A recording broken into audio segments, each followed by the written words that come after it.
షాలేం రాజు అని ఎందుకు ఎప్పుడు శరీర సంబంధమైన వాటినే చెప్తాడు, శరీర సంబంధమైన సమస్యలకు సమాధానం ఇస్తాడని కొంతమంది అనుకోవచ్చు. శరీర సంబంధమైన అక్కర్లకు సమాధానమే కదా, ఆత్మ సంబంధమైన విషయాలు కూడా నేను దీన్ని వర్తింపజేస్తున్నాను రెండిటికి. మరి శరీరంలో జీవించినప్పుడు శరీరానికి కూడా కావాల్సిన విషయాలు ఉన్నాయి కదా, అండ్ ఆత్మీయతలో కూడా రెండు విషయాల్లో మనం అటే చూడాలి, ఇటు చూడాలి.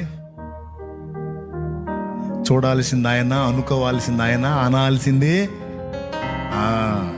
డాక్టర్లు అన్నారా అన్నయ్య ఇది క్యాన్సరు, ఇక క్యాన్సర్ నీ లైఫ్ అన్నారా అన్నయ్య? దేవుడు అన్నాడా ఆ మాట?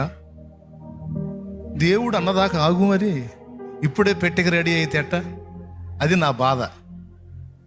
దేవునికి స్తోత్రం.